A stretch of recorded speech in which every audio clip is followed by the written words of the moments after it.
मेरे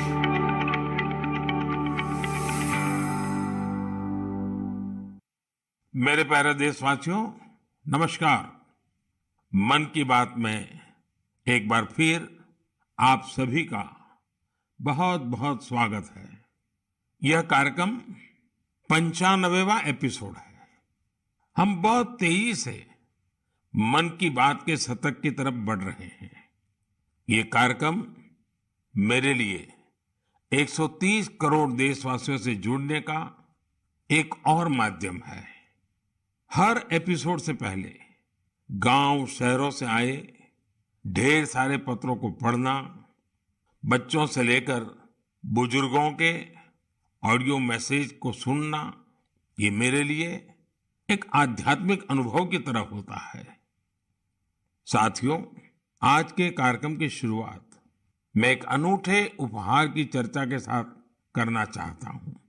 तेलंगाना के राजन्ना सिरसिल्ला जिले में एक बुनकर भाई हैं, येल्दी हरिप्रसाद गारू। उन्होंने मुझे अपने हाथों से G20 का यह लोगो बुनकर के भेजा है। यह शानदार उपहार देखकर तो मैं हैरान ही रह गया। हरिप्रसाद जी को अपनी कला में इतनी महारत हासिल है कि वो सबका ध्यान आकर्षित कर लेते हैं। हरिप्रसाद जी ने हाथ से बुने G20 के इस लोगो के साथ ही मुझे एक चिट्ठी भी भेजी है। इसमें उन्होंने लिखा है कि अगले साल G20 शिखर सम्मेलन की मेजबानी करना भारत के लिए बड़े ही गौरव की बात है। देश की इसी उपलब्धि की खुशी में उन्होंने G20 का यह लोगो अपने हाथों से तैयार किया है। बुनाई की यह बेहतरीन प्रतिभा उन्हें अपने पिता से विरासत में मिली है और आज वे पूरे पैशन के साथ इसमें जुटे हुए हैं। साथियों, कुछ दिन पहले ही मुझे G20 लोगो और भारत की प्रेसिडेंसी की वेबसाइट को लॉन्च करने का सौभाग्य मिला था। इस लोगो का चुनाव एक पब्लिक कॉन्टेस्ट के जरिए हुआ था। जब मुझे हरिप्रसाद गारू द्वारा भेजा गया उपहार मिला तो मेरे मन में एक और विचार उठा। तेलंगाना के किसी जिले में बैठा व्यक्ति भी G20 जैसी समिट से खुद को कितना कनेक्ट महसूस कर सकता है, ये देखकर मुझे बहुत अच्छा लगा।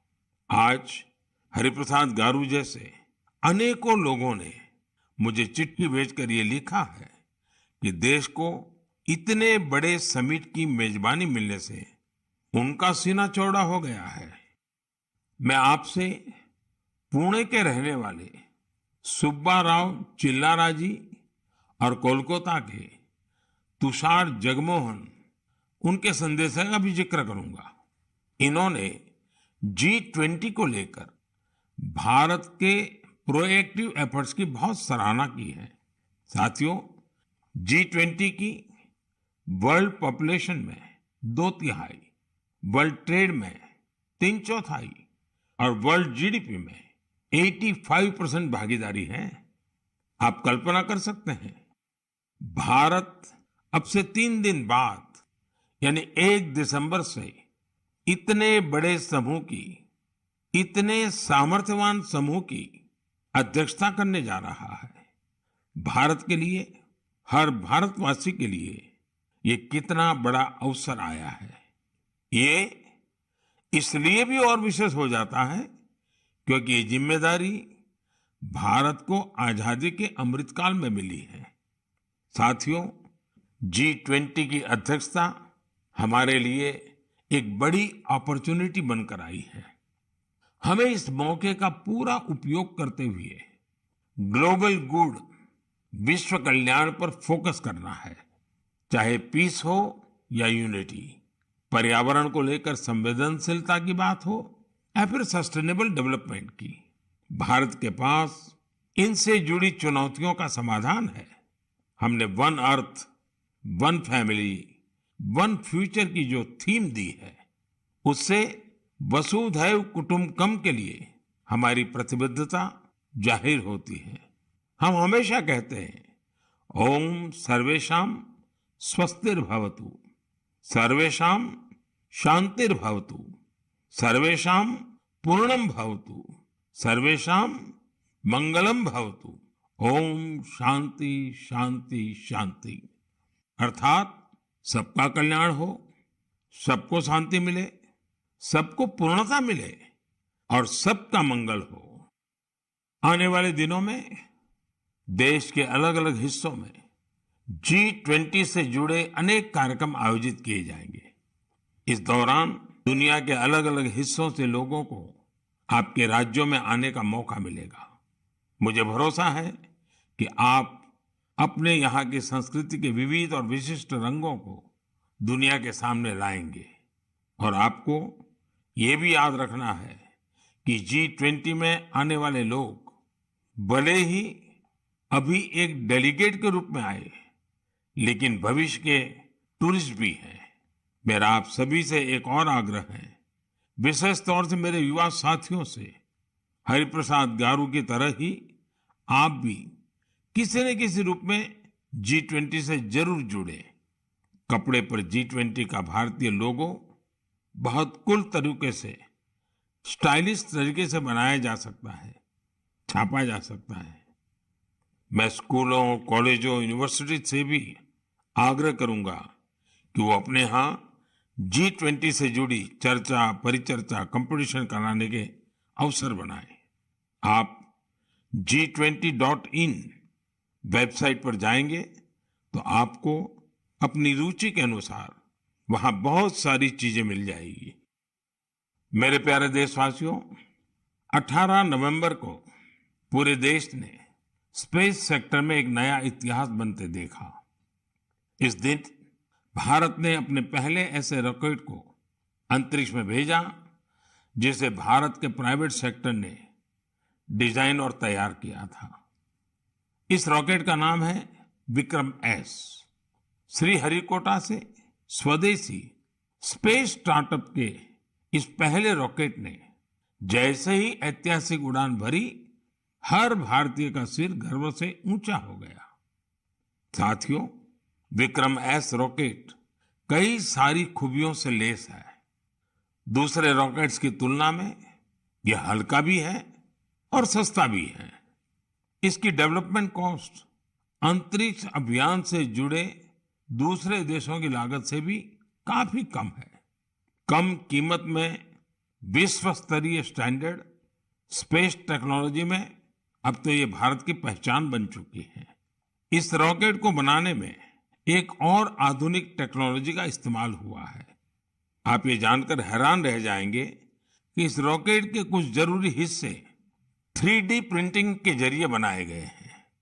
सही में विक्रम एस के लॉन्च मिशन को जो प्रारंभ नाम दिया गया है, वो बिल्कुल फिट बैठता है। ये भारत में प्राइवेट स्पेस सेक्टर के लिए एक नए युग के उदय का प्रतीक है। ये देश में आत्मविश्वास से भरे एक नए युग का आरंभ है। आप कल्पना कर सकते हैं कि जो बच्चे कभी हाथ से कागज का हवाई जहाज बनाकर उड़ाया करते थे, उन्हें अब भारत में ही हवाई जहाज बनाने का मौका मिल रहा है। आप कल्पना कर सकते हैं कि जो बच्चे कभी चांद तारों को देखकर आसमान में आकृतियां बनाया करते थे, उन्हें अब भारत में ही रॉकेट बनाने का मौका मिल रहा है। स्पेस को प्राइवेट सेक्टर के लिए खोले जाने के बाद युवाओं के ये सपने भी साकार हो रहे हैं। रॉकेट बना रहे ये युवा मानो कह रहे हैं, sky is not the limit. साथियों, भारत स्पेस के सेक्टर में अपनी सफलता अपने पड़ोसी देशों से भी साझा कर रहा है। कल ही भारत ने एक सैटेलाइट लॉन्च की जिसे भारत और भूटान ने मिलकर डेवलप किया है।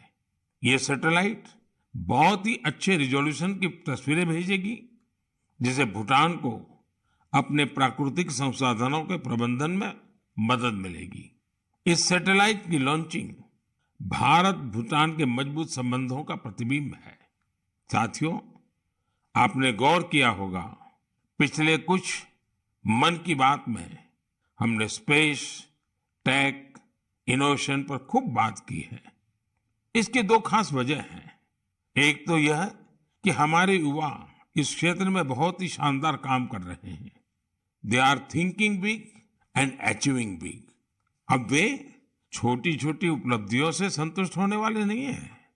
दूसरी यह कि इनोवेशन और वैल्यू क्रिएशन, इस रोमांचक सफर में वे अपने बाकी युवा साथियों और स्टार्टअप्स को भी एनकरेज कर रहे हैं। साथियों, जब हम टेक्नोलॉजी से जुड़े इनोवेशंस की बात कर रहे हैं तो ड्रोन्स को कैसे भूल सकते हैं। ड्रोन के क्षेत्र में भी भारत तेजी से आगे बढ़ रहा है।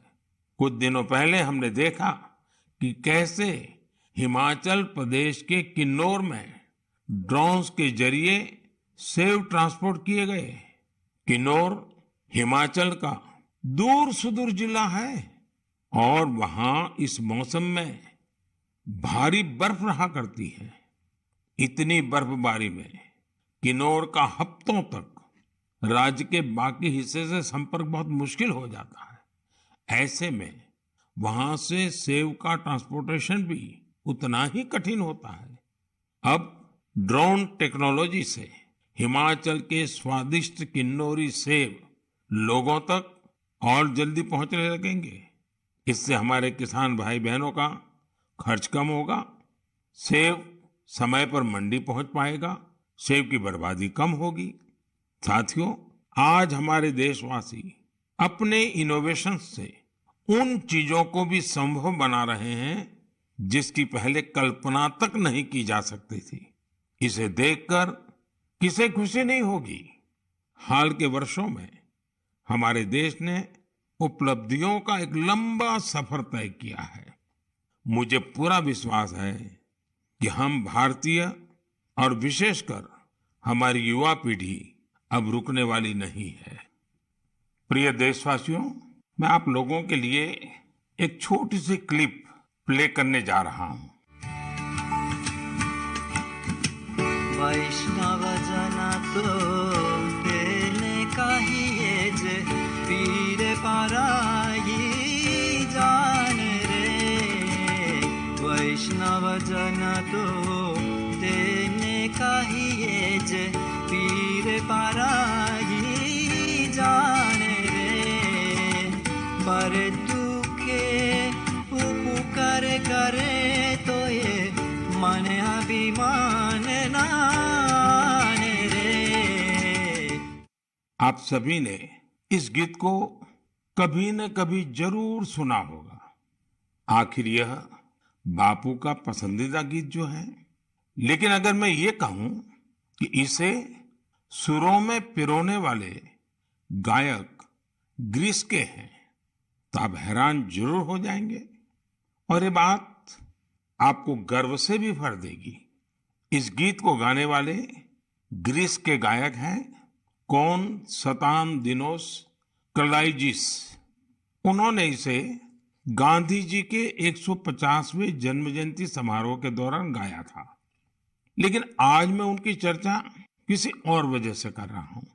उनके मन में इंडिया और इंडियन म्यूजिक को लेकर गजब का पैशन है।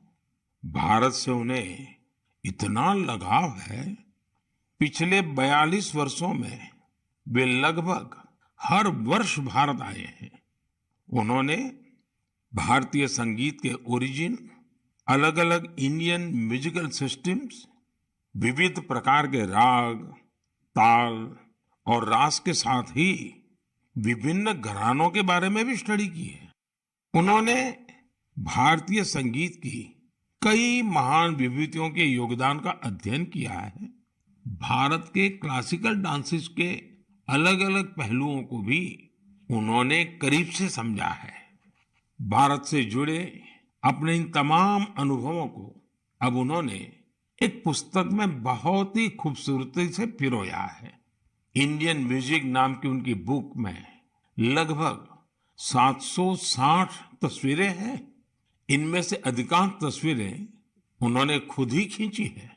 दूसरे देशों में भारतीय संस्कृति को लेकर ऐसा उत्साह और आकर्षण वाकई आनंद से भर देने वाला है।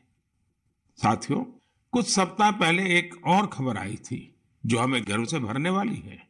आपको जानकर अच्छा लगेगा कि बीते 8 वर्षों में भारत से म्यूजिकल इंस्ट्रूमेंट्स का एक्सपोर्ट 3.5 गुना बढ़ गया है। इलेक्ट्रिकल म्यूजिकल इंस्ट्रूमेंट्स की बात करें तो इनका एक्सपोर्ट 60 गुना बढ़ा है। इससे पता चलता है कि भारतीय संस्कृति और संगीत का क्रेज दुनिया भर में बढ़ रहा है। इंडियन म्यूजिकल इंस्ट्रूमेंट्स के सबसे बड़े खरीदार यूएसए, जर्मनी, फ्रांस, जापान और यूके जैसे विकसित देश हैं। हम सभी के लिए सौभाग्य की बात है कि हमारे देश में म्यूजिक, डांस और आर्ट की इतनी समृद्ध विरासत है। साथियों, महान मनीषी कवि भर्तृहरि को हम सब उनके द्वारा रचित नीति शतक के लिए जानते हैं। एक श्लोक में वे कहते हैं कि कला, संगीत और साहित्य से हमारा लगाव ही मानवता की असली पहचान है। वास्तव में हमारी संस्कृति इसे ह्यूमैनिटी से भी ऊपर डिविनिटी तक ले जाती है। वेदों में सामवेद को तो हमारी विविध संगीतों का स्रोत कहा गया है। माँ सरस्वती की वीणा हो, भगवान श्री कृष्ण की बांसुरी हो या फिर भोलेनाथ का डमरू, हमारे देवी देवता भी संगीत से अलग नहीं है। हम भारतीय हर चीज में संगीत तलाश ही लेते हैं, चाहे वह नदी की कलकल हो, बारिश की बूंदें हो, पक्षियों का कलरव हो या फिर हवा का गूंजता स्वर। हमारी सभ्यता में संगीत हर तरफ समाया हुआ है।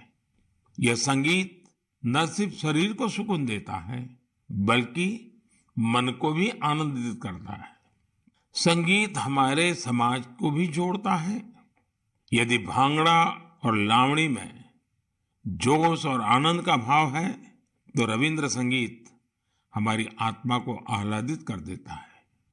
देश भर के आदिवासियों की अलग अलग तरह की संगीत परंपराएं ये हमें आपस में मिलजुल कर और प्रकृति के साथ रहने की प्रेरणा देती है।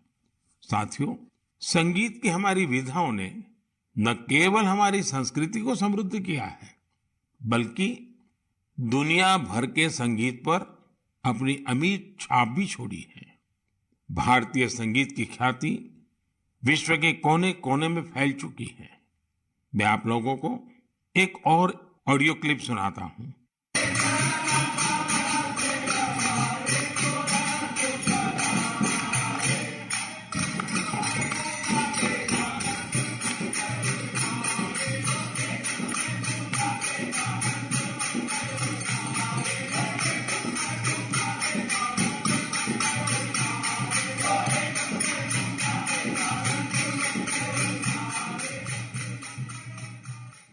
आप सोच रहे होंगे कि घर के पास में किसी मंदिर में भजन कीर्तन चल रहा है, लेकिन ये आवाज भी आप तक भारत से हजारों मील दूर बसे साउथ अमेरिकन देश गयाना से आई है।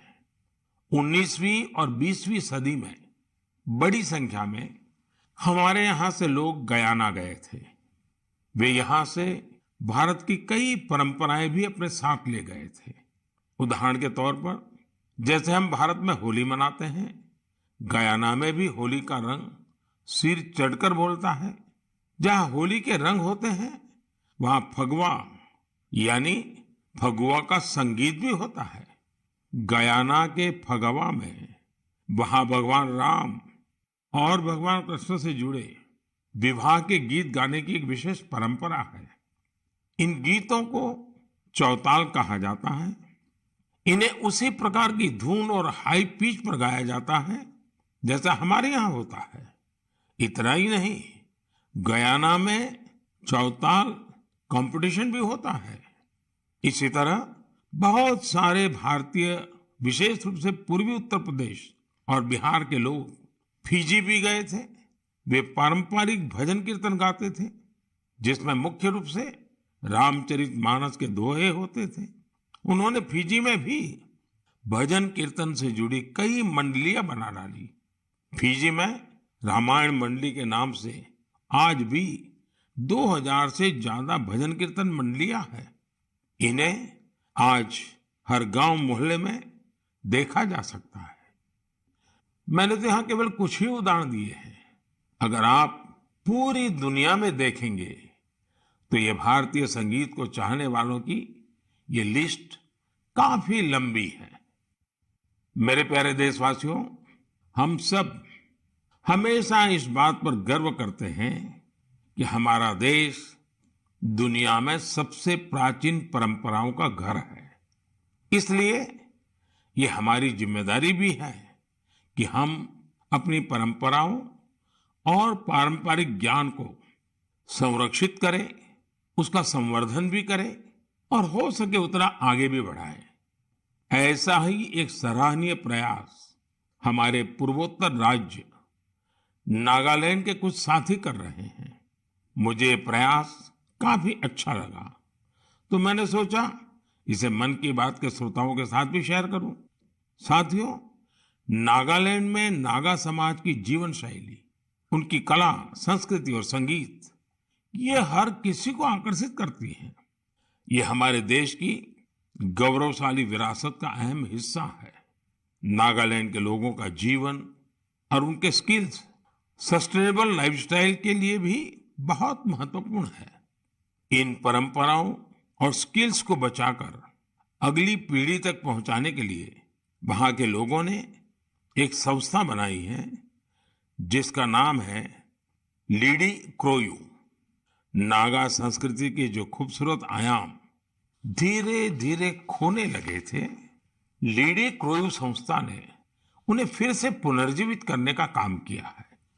उदाहरण के तौर पर नागा लोक संगीत अपने आप में एक बहुत समृद्ध विधा है। इस संस्था ने नागा संगीत की एल्बम लॉन्च करने का काम शुरू किया है।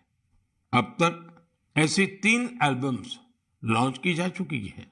ये लोग लोक संगीत, लोक नृत्य से जुड़ी वर्कशॉप भी आयोजित करते हैं। युवाओं को इन सब चीजों के लिए ट्रेनिंग भी दी जाती है। यही नहीं, नागालैंड की पारंपरिक शैली में कपड़े बनाने, सिलाई, बुनाई जैसे जो काम, उनकी भी ट्रेनिंग युवाओं को दी जाती है। पूर्वोत्तर में बैम्बू से भी कितने ही तरह के प्रोडक्ट्स बनाए जाते हैं। नई पीढ़ी के युवाओं को बैम्बू प्रोडक्ट्स बनाने का भी सिखाया जाता है।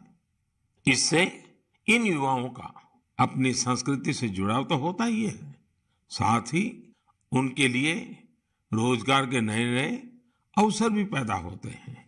नागा लोक संस्कृति के बारे में ज्यादा से ज्यादा लोग जाने, इसके लिए भी लीडी क्रोयू के लोग प्रयास करते हैं। साथियों, आपके क्षेत्र में भी ऐसी सांस्कृतिक विधाएं और परंपराएं होगी। आप भी अपने अपने क्षेत्र में इस तरह के प्रयास कर सकते हैं। अगर आपकी जानकारी में कहीं ऐसा कोई अनूठा प्रयास हो रहा है तो आप उसकी जानकारी मेरे साथ भी जरूर साझा करिए। मेरे प्यारे देशवासियों, हमारे यहाँ कहा गया है, विद्या धनम सर्वधनम प्रधानम, अर्थात कोई अगर विद्या का दान कर रहा है तो वो समाज हित में सबसे बड़ा काम कर रहा है। शिक्षा के क्षेत्र में जलाया गया एक छोटा सा दीपक भी पूरे समाज को रोशन कर सकता है। मुझे यह देखकर बहुत खुशी होती है कि आज देश भर में ऐसे कई प्रयास किए जा रहे हैं। यूपी की राजधानी लखनऊ से 70-80 किलोमीटर दूर हरदोई का एक गांव है बांसा। मुझे इस गांव के जतिन ललित सिंह जी के बारे में जानकारी मिली है, जो शिक्षा की अलग जगाने में जुटे हैं। जतिन जी ने 2 साल पहले यहाँ community library and resource centre शुरू किया था। उनके इस सेंटर में हिंदी और अंग्रेजी साहित्य, कंप्यूटर, लॉ और कई सरकारी परीक्षाओं की तैयारियों से जुड़ी 3000 से अधिक किताबें मौजूद है। इस लाइब्रेरी में बच्चों की पसंद का भी पूरा ख्याल रखा गया है। यहाँ मौजूद कॉमिक्स की किताबें हो या फिर एजुकेशनल टॉयज, बच्चों को खूब भा रहे हैं। छोटे बच्चे खेल खेल में यहाँ नई नई चीजें सीखने आते हैं। पढ़ाई ऑफलाइन हो या फिर ऑनलाइन, करीब 40 वॉलेंटियर्स इस सेंटर पर स्टूडेंट्स को गाइड करने में जुटे रहते हैं। हर रोज गांव के तकरीबन 80 विद्यार्थी इस लाइब्रेरी में पढ़ने आते हैं। साथियों, झारखंड के संजय कश्यप जी भी गरीब बच्चों के सपनों को नई उड़ानें दे रहे हैं। अपने विद्यार्थी जीवन में संजय जी को अच्छी पुस्तकों की कमी का सामना करना पड़ा था। ऐसे में उन्होंने ठान लिया कि किताबों की कमी से वे अपने क्षेत्र के बच्चों का भविष्य अंधकारमय नहीं होने देंगे। अपने इस मिशन की वजह से आज वो झारखंड के कई जिलों में बच्चों के लिए लाइब्रेरी मैन बन गए हैं। संजय जी ने जब अपनी नौकरी की शुरुआत की थी, उन्होंने पहला पुस्तकालय अपने पैतृक स्थान पर बनवाया था। नौकरी के दौरान उनका जहां भी ट्रांसफर होता था, वहां वे गरीब और आदिवासी बच्चों की पढ़ाई के लिए लाइब्रेरी खोलने के मिशन में जुट जाते हैं। ऐसा करते हुए उन्होंने झारखंड के कई जिलों में बच्चों के लिए लाइब्रेरी खोल दी है। लाइब्रेरी खोलने का उनका यह मिशन आज एक सामाजिक आंदोलन का रूप ले रहा है। संजय जी हो या जतिन जी, ऐसे अनेक प्रयासों के लिए मैं उनकी विशेष सराहना करता हूं। मेरे प्यारे देशवासियों, मेडिकल साइंस की दुनिया ने रिसर्च और इनोवेशन के साथ ही अत्याधुनिक टेक्नोलॉजी और उपकरणों के सहारे काफी प्रगति की है। लेकिन कुछ बीमारियां आज भी हमारे लिए बहुत बड़ी चुनौती बनी हुई है। ऐसी ही एक बीमारी है मस्कुलर डिस्ट्रॉफी। ये मुख्य रूप से एक ऐसी आनुवंशिक बीमारी है जो किसी भी उम्र में हो सकती है। इसमें शरीर की मांसपेशियां कमजोर होने लगती हैं। रोगी के लिए रोजमर्रा के अपने छोटे छोटे कामकाज करना भी मुश्किल हो जाता है। ऐसे मरीजों के उपचार और देखभाल के लिए बड़े सेवा भाव की जरूरत होती है। हमारे यहाँ हिमाचल प्रदेश में सोलन में एक ऐसा सेंटर है जो मस्कुलर डिस्ट्रॉफी के मरीजों के लिए उम्मीद की नई किरण बना है। इस सेंटर का नाम है मानव मंदिर। इसे Indian association of muscular dystrophy द्वारा संचालित किया जा रहा है। मानव मंदिर अपने नाम के अनुरूप ही मानव सेवा की अद्भुत मिसाल है।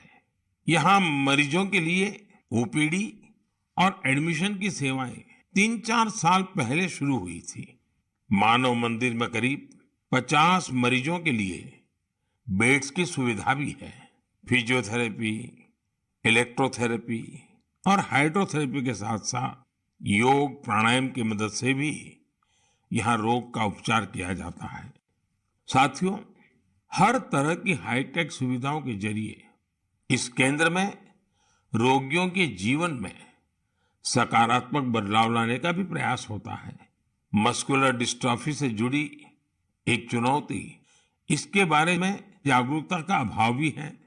इसलिए यह केंद्र हिमाचल प्रदेश ही नहीं, देश भर में मरीजों के लिए जागरूकता शिविर भी आयोजित करता है। सबसे ज्यादा हौसला देने वाली बात यह है कि इस संस्था का प्रबंधन मुख्य रूप से इस बीमारी से पीड़ित लोग ही कर रहे हैं।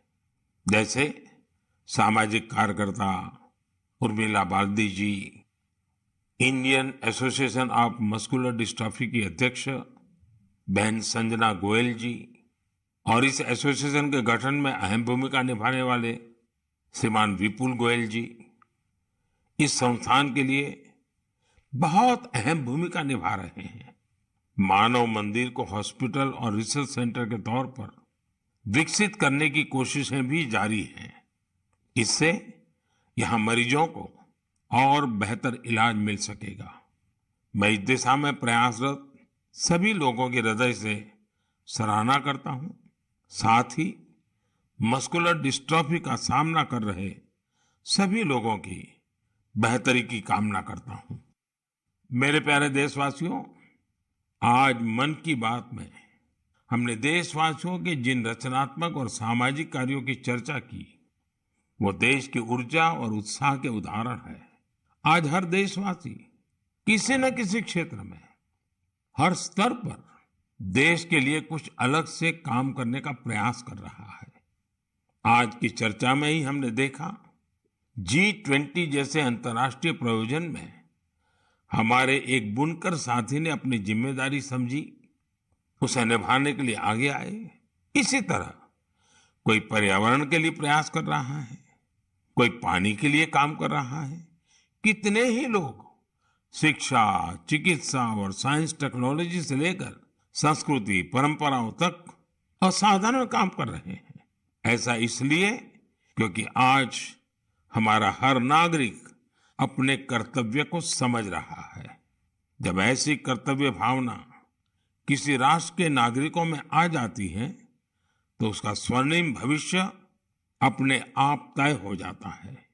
और देश के ही स्वर्णिम भविष्य में हम सबका भी स्वर्णिम भविष्य है।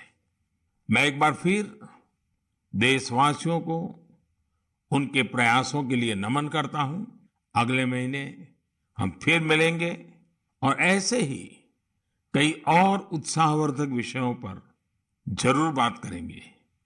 अपने सुझाव और विचार जरूर भेजते रहिएगा। आप सभी का बहुत बहुत धन्यवाद।